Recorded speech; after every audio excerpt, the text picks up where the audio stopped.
So this week's topic of Abuna Mondays was consistency and the power it contains. And before we begin, the class is dedicated to a couple names. I'll say it now and I'll repeat them at the end as well.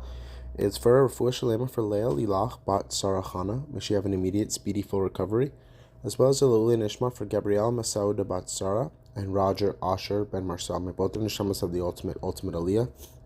We're also going to have in mind every single person in Israel, all the Jewish people around the entire world for their safety, as well as everyone that was wounded physically and mentally throughout what happened in Israel, as well as the fallen souls that through civilians, babies, children, IDF soldiers, just Lule Nishma for all of them as well. So the topic of consistency and the power it contains. I chose the topic because thank God there's been an enormous amount of unity around the world in honor of the recovery, as in honor of Lule Nishmat, in honor of to stop everything that's going on in Israel.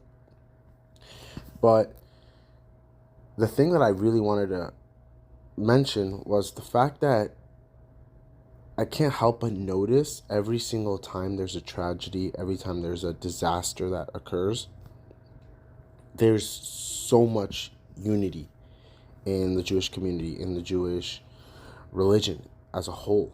And it's sad to see as well as amazing. It's amazing on the aspect of everyone finally getting together and, supporting each other. But at the same time, it's so sad that it takes something like that for that to occur and take place and remain. And the thing that consistency, the thing that really has value in consistency is it's not the small things. People think, it's not the big things. People think, oh, I need a life-threatening thing. We need tragedies to occur in order for all the amount of unity to take place and this. And it's not true. It might seem like that. Being honest, it seems like that. The only time Jews all get together and stop looking at each other for different things is unfortunately when tragedy hits. The sad truth. But if we understood how to maintain it and be consistent with it, I'm a firm believer it would completely annihilate the cause and need for these things to happen. At the end of the day, what does it do? It does bring unity. It does bring the entire Jewish nation looking at each other as one.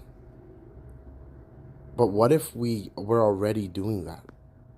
I'm a firm believer that there's no need for it. These things, these tragedies, these world scenarios would not occur.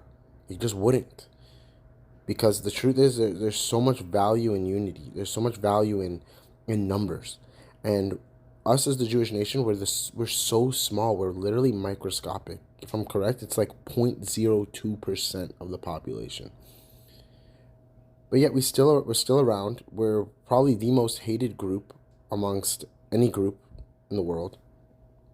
And it's like we're so small. And to think that we divide ourselves generally, we're 0.02%, and then we split up between Ashkenaz, Sephardic, Chabad, this, that, whatever. We separate ourselves, the truth is. And then it's like when we operate and split ourselves, why wouldn't somebody want to try to test us and push their limits and see what they can get away with and this and that?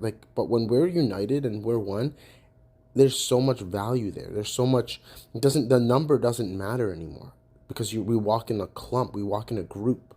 We all operate and move together. It doesn't matter if we're 0.02%, we look massive. When everybody shows up, when everybody hits the streets and does these marches, it's amazing. It's like, wow, the numbers are incredible. But the truth is, we're still 0.02%. But 0.02%, all uniting in one place, all uniting with one purpose, with one goal, is incredible. Honestly, it's indestructible. And the history speaks for itself. But when we break each other up and we start splitting each other up, asking, oh, this person's not religious, oh, this person's this, oh, this person's that, it doesn't matter. Right now, it's like you can see it in the world. Nobody's asking, oh, how religious are you? oh, what religious status are you? What's your background? Nobody's asking. You're Jewish, you need help, we're there. And like that's really what a Jew is.